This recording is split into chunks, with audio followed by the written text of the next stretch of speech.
Welcome back to Never Shut Up. It's your boy Marcellus, Wiley, recovering from that snowball 2 decades ago that hit me with that battery. I mean, come on, man.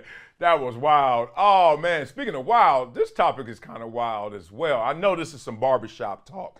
And when I walk in the barbershop, he looking at me like I ain't no money. He like, dog, what I'm going to do with that? I'm like, nothing. I'm just here for the conversation. I'm in and out as soon as y'all start talking crazy as well. But I love the barbershop. A lot more entertainment than education, but hey, we'll balance it out. Let's talk through this story that came from the 60 Minutes interview with Charles Barkley that made so much noise. But there were reports from that interview, especially by my boy Jay Williams, that said it's interesting that Charles Barkley and Michael Jordan don't talk anymore, because Charles alluded to that and was discussing that, right? And then he hit the nail on the head saying, why don't they talk? And I know this conversation is going to get us all in our comments, in our feelings, because there's a sentiment that this generation, not only just basketball players, but everybody is softer than the last generation. But let's stay focused on basketball. But what Jay Williams said, and I'm loving this, is, really? What was softer than what you guys used to do? And let's talk about what they used to do.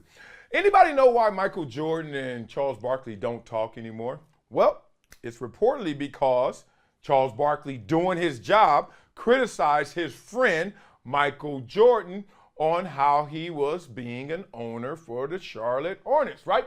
And not a good one, and not in a good way, right? He criticized him. He just basically said, hey, dog, you're doing a bad job there. You're amazing in basketball, the GOAT, but in terms of you running an ownership group and being the owner of that team, not cutting it.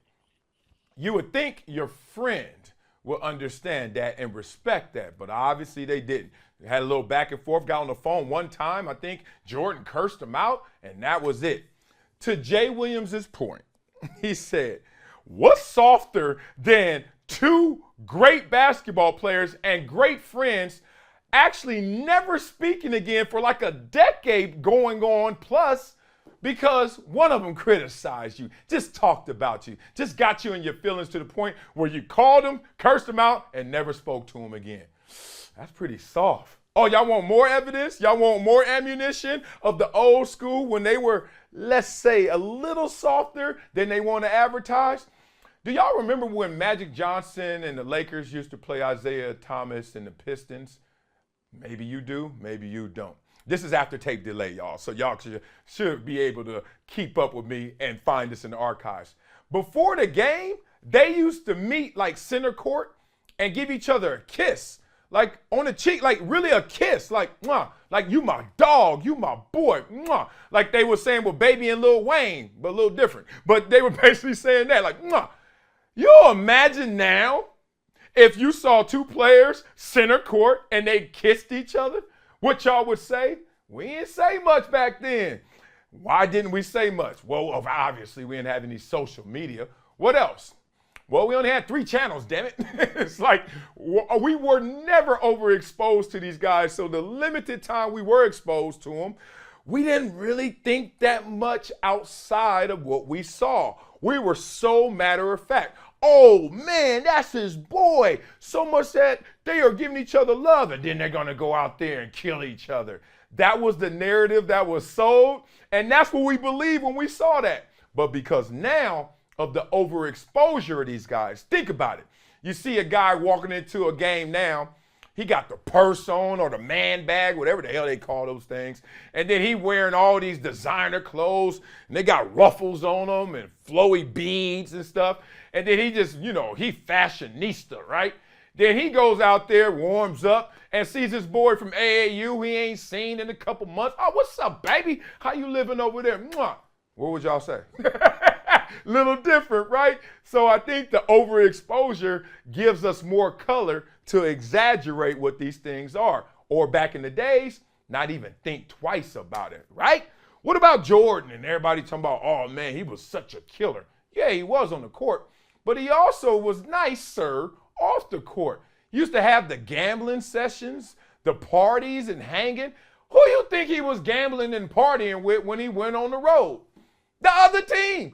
And it's been documented. Like, yeah, oh, no, he did it because he wanted to play mastermind games on them. You know, when he's playing poker at 3 a.m, he's really trying to tire them out, or he's trying to read their psyche. Yeah, that's the only reason he partied with them. And now, if a guy goes out with another dude from another team, one, TMZ gonna catch him, paparazzi gonna catch him. Look at these guys the night before a game, supposed to be competing the next day. Damn it, and they're out there just playing and hanging and partying together. No loyalty, no respect for the game, no respect for competition. See how this all comes together?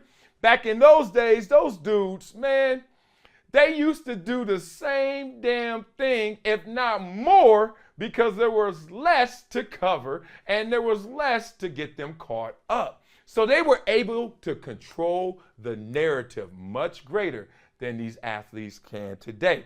Therefore, my conclusion is, oh, they're not softer right now. They're just more exposed, so we're taking more shots at them, which is allowing us to say they're soft for doing the same damn things. It's crazy. Like, I see Draymond Green all the time, and I know his game, right? And we know his game. He's going to try and get under your skin, at the same time be a little more physical than the average bear out there, and he's going to help run the offense, and he's a tremendous asset, even greater off the stat sheet, right? And then I'm like, oh, man, but people say, nah, man, Oakley and those guys, Mason, you know, Lane Beer and Kurt Rambis, they were tougher back then. Really? Were they tougher? I always look backwards and to yesteryear. When I hear someone say they're tougher, I'm saying, well, you get tough when you're limited. And when you're physically not as skilled as the average Joe, guess what you do? You go to other measures. That's what Draymond Green does in this era. He knows he can't jump out the gym. He knows he can't shoot from 3 like Steph. He knows he can't do all these things highly pitched.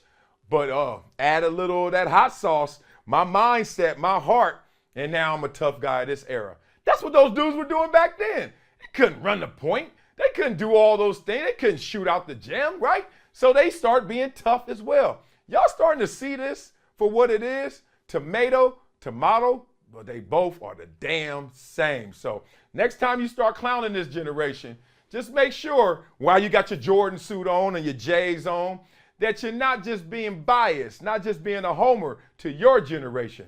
Respect these new dudes as well.